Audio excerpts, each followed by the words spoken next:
Carlos Miguel-Allende. That was a pen name. His real name was Carl Allen, Dr. Carl Allen. He had a PhD in physics, and he was an officer in the Navy. And he was assigned to the frigate as an observer a little further out, but not quite as far out as the carrier was. And why they wanted him on that ship, I don't know, but that was just part of the procedures they followed. They had quite a number of observers, and because of Carl Allen's footnotes on a book many years later, other than for that, probably his name would have been long since forgotten.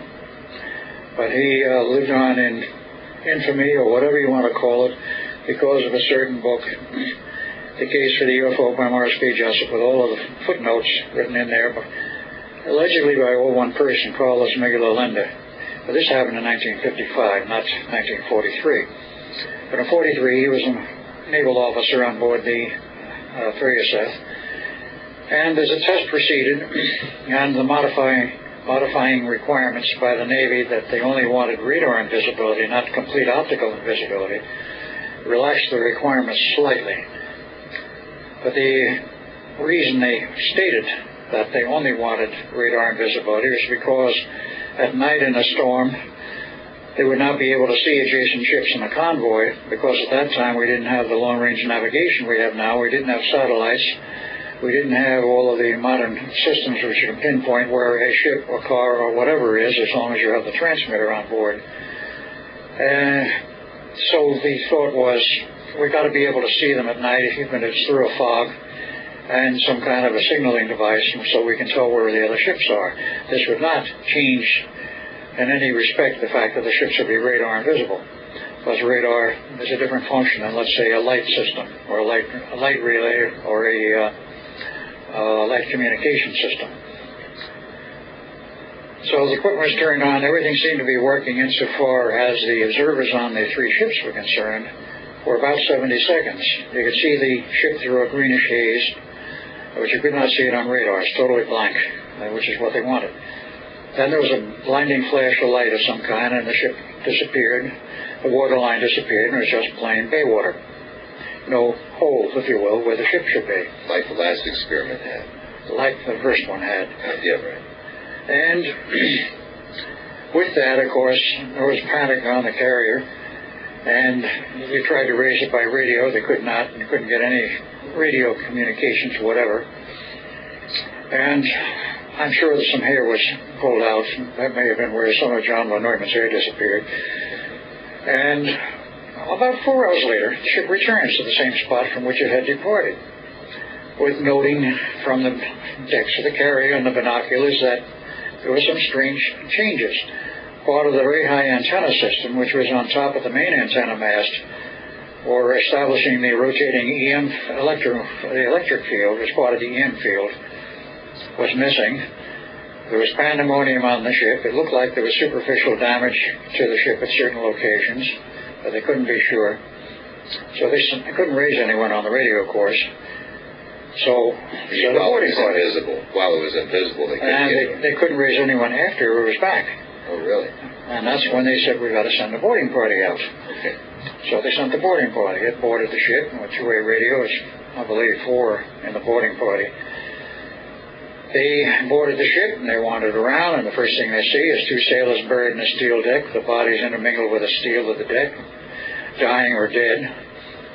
And they find 2 more upright in the bulkhead further forward from where they had boarded.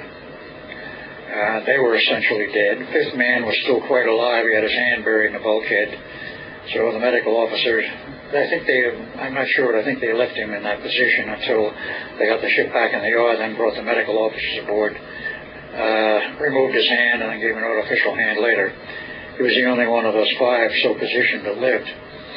They also found pandemonium on the decks of those sailors who had been stationed on the deck, and certain ones were fading in and out of visibility, like they were just like a mirage, disappearing and then coming back. And like so many of our sci-fi movies today have such excellent special effects, to have a person disappear and then come back, this is what was actually going on the Eldridge. And the rest of those on the decks were wandering around in a manner and mumbling and making noises like they were totally insane. Now, whether or not they were truly insane is hard to say, but that's the way they were judged by the medical people who checked them out and sent them to the funny farms. Those below deck were all right, with the exception of one man. They were not affected because the fields will not penetrate that much steel. They might have had a problem if this was a current design ship, i.e. where they use an aluminum hull. They use steel armor plate where it's needed, but the rest of the ship is aluminum because it's much lighter and faster that way. But don't they have a wood deck, though? Some of them do have a wood deck. How about the Eldridge? As I recall, it did not. I'm not positive at that point at this moment. Because I do not recall a wood deck on that ship. I know the battleship we were on earlier definitely had a wood deck. So the boarding party reported back what was going on. They said, we'll send another boarding party because we can't find anybody, even in the conning tower.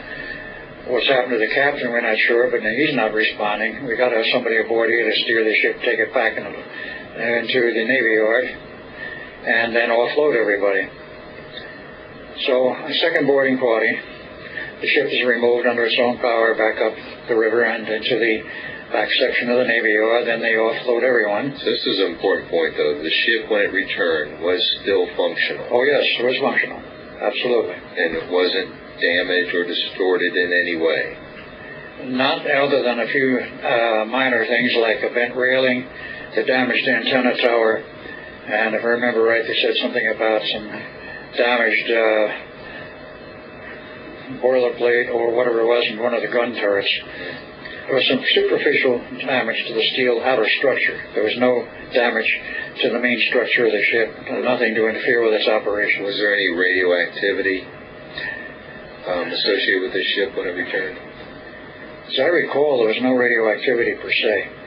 I'm not even sure they checked for it in the same manner that they do today, which is so commonplace. But I don't believe they did check for any of it at that time. They did, I believe, later, but not at the immediate time when the ship returned. Now, when did you actually see this boarding party? Was it the first one? Oh, yeah. They came and saw you? When Duncan and I came out of the control room after the equipment, which I'll have to explain what happened, why the ship returned. Right. But when we came out of the control room, we saw sailors milling around. We saw two buried in the deck. We saw two buried upright, and one of them was our younger brother, Jim. And at this point, Duncan got very upset and essentially panicked. Or at least that's my interpretation of what it was. He headed for the railing and looked back at me like, aren't I coming along? Well, I had gone over to Brother Jim, as he was crying and sobbing, and he was still conscious. His head and shoulders were out of the steel. He wasn't totally buried in the steel. So consequently, he remained conscious longer than the others. And tried to comfort him. At that point, Duncan jumped overboard, went back to the future, and learned what happened to him. That's the original Duncan I've already given a description of. Now, he was not there when the ship actually returned to its normal space-time. I was. And I made a report when we had the 4-day Board of Inquiry.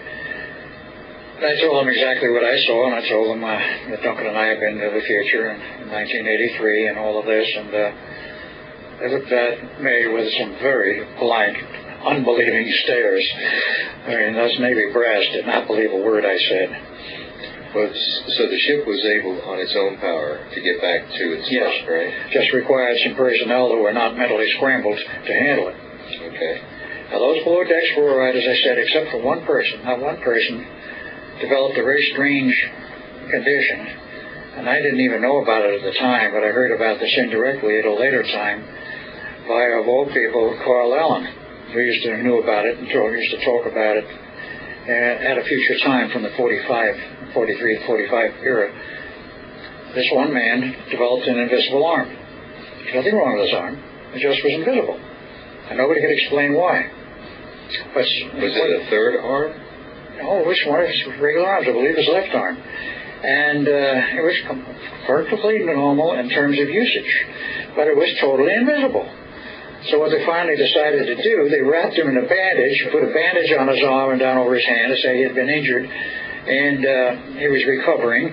He had usage of his arm and hand, but he had to keep the bandage on for a period of time.